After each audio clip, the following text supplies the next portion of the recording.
عمر اس کا ہونا ہے؟ کس نے اسے خلیفہ بنایا؟ کہتے تیسری خلافت کون ہے؟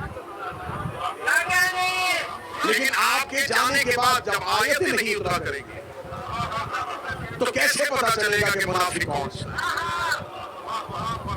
رسالہ کے باب میں دیکھا مسجد کے کونے پر ریت پہ سر جھکائے ہوئے علی قرآن لکھ رہے تھے. امیر المومنین کی طرف ہاتھ کا اشارہ کر کے اہل سنت کتابوں میں رسول نے یا علی کاما اٹھئے گا. علی اٹھ کے کھڑے ہوئے. رسول نے سلمان ابو ذر سے کہا پورے مدینے کے میرے صحابہ کو بتا دو یہ ہے مومن اور منافق کی پہچان.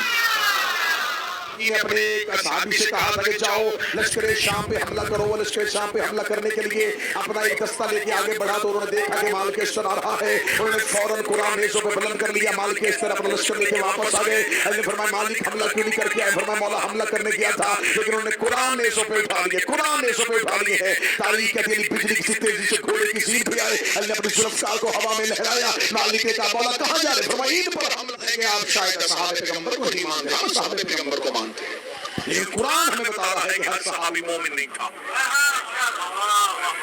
منافقین کے نام تو رسول لکھوا گئے تھے حذیفہ کو.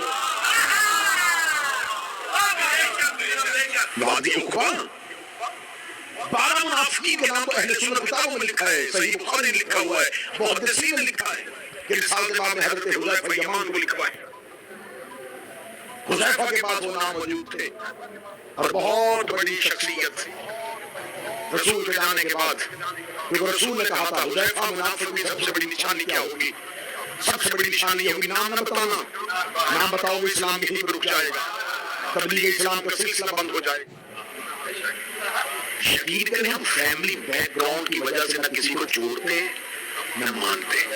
اگر ہم فیملی بیک گراؤنڈ دیکھتے تو محمد بن ابی بکر کو بھی مانتے.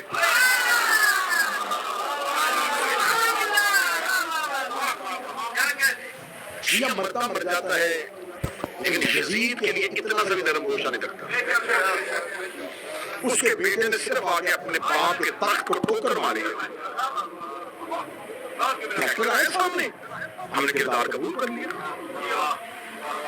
کیا مصلحت تھی؟ کیوں کیا تھا؟ ہم نے کہا نہیں یہ جملہ قابل قبول ہے. بے شک یزید کا بیٹا ہے تو ہمارے ہاں نہیں دیکھا جاتا کہ کون کس کا باپ ہے کس کا بیٹا ہے. ہم یہ دیکھتے ہیں کہ اس کی اہل بیت سے اور رسول کے گھر سے محبت کیا ہے. ہمارے اوپر یہ جو الزام ہے کہ ہم شاید نبی کے وفادار اصحاب کو نبی کے جانسار اصحاب کو اہل بیت کے مقابلے پہ ترجیح نہیں دیتے تو یہ یقیناً یہ حق ہے کہ ہم اہل بیت کے معاملے میں اتنے محتاط ہیں اور اتنے سخت ہیں کہ ہم نبی کے بعد اہل بیت کو سب سے زیادہ افضل سمجھتے ہیں. ہم مولا امیر المومنین کو رسول اللہ کا بلا فصل خلیفہ مانتے ہیں. ہمارے عقائد روز روشن کی طرح عیاں ہیں. ہم اپنے عقائد میں صرف یہ نہیں ہے کہ ہم خاموشی سے یا چھپ کے اپنے عقائد کا اظہار کرتے ہیں. ہم اپنی اذان میں برملا یہ اپنے عقیدے کا اظہار کرتے ہیں کہ ہم علی کو رسول اللہ کا وصی مانتے ہیں اور خلیفہ مانتے ہیں اور ساتھ ہم یہ بھی کہتے ہیں بلا فصل کہ ہم بغیر فاصلے کے خلیفہ مانتے ہیں. ہم جناب سیدہ کو صدیقۃ الکبریٰ مانتے ہیں. ان کا حق فدر جو تھا اس مطالبے پہ سیدہ کو حق پر سمجھتے ہیں. ہماری عقائد روز روشن کی طرح عیاں ہے. ان عقائد کے بعد آپ ہم سے بات کریں آپ ہم سے گفتگو کریں تو اسی الزام کو ختم کرنے کے لیے ہم نے مسلسل آپ کو دو طرح سے آپ کے سامنے واضح کیا کہ اصحاب پیغمبر میں بھی ہر ایک وفادار پیغمبر نہیں تھا. اگر سارے ہی اصحاب نبی کے وفادار ہوتے تو پھر خدا نے قرآن میں سورہ منافقون کے لیے نازل کی. مسلمان کافر کی ایک ہی شکل تھی ایک ہی صورت تھی اس لیے خدا نے کافروں کے لیے ایک ہی صورت بھیجی کافرون. مسلمان کی ایک ہی شکل ہوتی تو خدا ایک ہی صورت بھیجتا مسلمون. لیکن خدا نے کافروں کے لیے کافرون بھیجی مسلمانوں کے لیے مسلمون نہیں. دو صورتیں بھیجی مومنون منافقون.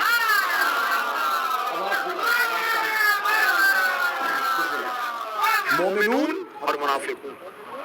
اب یہ منافق جو ہوتا ہے یہ یہودی نہیں ہے یہ عیسائی نہیں ہے.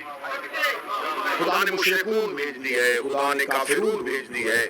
لیکن یہاں خدا نے اگر منافقون صورت بھیجی ہے تو اس سے مراد یہودی یا عیسائی نہیں ہے۔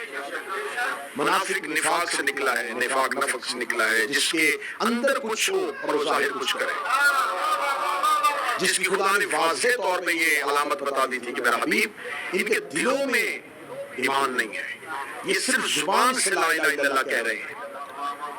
تو اس دور کا تقاضا تھا کہ جو زبان سے بھی کہہ دیتا تھا، مسلمانوں کی اسٹرینتھ نہیں تھی، مسلمانوں کی تعداد اتنی زیادہ نہیں تھی، زبان سے کہنے والے کو بھی مسلمان سمجھا جاتا تھا۔ لیکن خدا نے جب مسلمانوں کی اکثریت بن گئی، جب مسلمانوں کی جماعت ایک کثیر تعداد میں تبدیل ہو گئی، تو خدا نے کہا حبیب اب واضح کر دے کہ اب یہ جتنا جوگ در جوگ لشکر مسلمان ہو رہا ہے یہ سارے ہی مسلمان نہیں ہیں۔ اب ان کے اندر دو واضح گروہ ہیں، ایک ہے مومنون اور ایک ہے منافق۔ دور پیغمبر پہ نبی اور اللہ کو خبر تھی، کیونکہ رسول کی محفل میں لوگ بیٹھتے تھے، دل کے اندر کچھ ہوتا تھا، زبان میں کچھ ہوتا، جو ہی محفل رسول سے نکلتے تھے پھر رسول کی محفل سے نکل کے وہ کھل کے اپنے عقیدے کا اظہار کرتے تھے، اور خدا بذریعہ جبرائیل رسول کو حکم پہنچا دیتے تھے، حبیب یہ جو ابھی تیرے پاس سے اٹھ کے گئے، ابھی یہ تیرے پاس جو بیٹھے ہوئے تھے، انہوں نے تیری غیر موجودگی میں تیری اس بات کا یہ مذاق اڑایا ہے۔ تو یہ ساری باتیں دور رسول میں تو واضح ہوتی رہی، اور رسول بتاتے رہے کہ خدا بار بار کہہ رہا ہے منافقون کے لیے یہ آیت بھی بھیجی ہے، یہ بھی منافقین کے لیے بھیجی ہے، یہ بھی منافقین کے لیے بھیجی ہے۔ آخر ایک دن محفل پیغمبر میں رسول کے جلیل القدر صحابہ بیٹھے تھے، جن میں حضرت سلمان محمدی اور حضرت ابو ذر بیٹھے ہوئے تھے۔ انہوں نے کہا یا رسول اللہ آپ کی زندگی میں تو پتہ چل گیا ہے کہ قرآن بتا دیتا ہے کہ منافق کون ہے،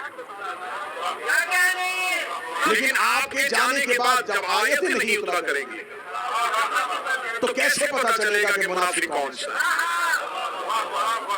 مثال کے بعد میں دیکھا مسجد کے کونے پر ریت پہ سر جھکائے ہوئے علی قرآن لکھ رہے تھے، امیر المومنین کی طرف ہاتھ کا اشارہ کر کے اہل سنت کتاب میں رسول نے یا علی کام اٹھئے گا، علی اٹھ کے کھڑے ہوئے، رسول نے سلمان ابو ذر سے کہا پورے مدینے کے میرے صحابہ کو بتا دو یہ ہے مومن اور منافق کی پہچان۔ اس کی محبت، اس کی محبت عین ایمان ہے،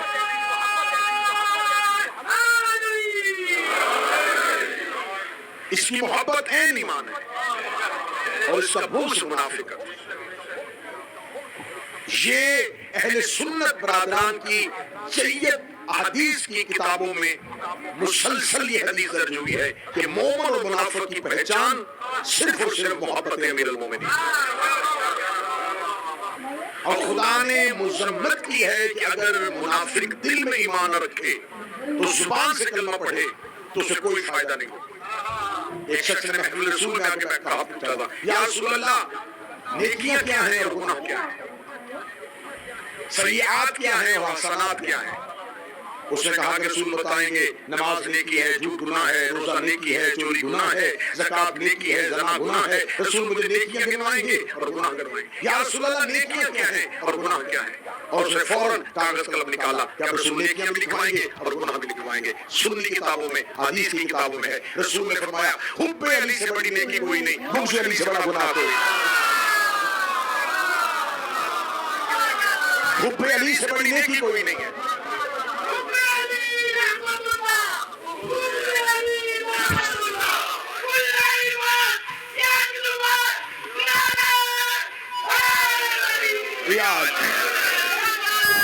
حب علی سے بڑی نیکی کوئی نہیں ہے، بغض علی سے بڑا گناہ کوئی نہیں۔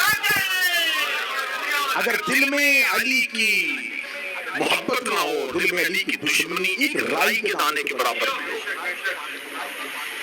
اور حدیث پیغمبر ہے کہ احد کے پہاڑ کے برابر سونا راہ خدا میں خرچ کیا جائے، 70 حج پیدل میں محمد کے ساتھ کیے، صفا اور مروہ کے درمیان غربت کی حالت میں مر جائے، اور رائی کے دانے کے برابر میرے بھائی علی کا بغض اس کے دل میں ہوا، فرمایا جنت دور کی بات ہے، خوشبو بھی نہیں سونگ سکتی۔ اس کی وضاحت کی تھی جب حضرت ہمارے یاسر نے پوچھا تھا یا رسول اللہ، مجھ سے صحابہ پوچھتے ہیں کہ رسول نے کہا ہے کہ میرے بھائی علی کی محبت دل میں نہیں ہوگی تو کوئی نیکی فائدہ نہیں دے گی. کتنی بہترین وضاحت کی. فرمایا اس لیے کہ بغض علی نجاست ہے.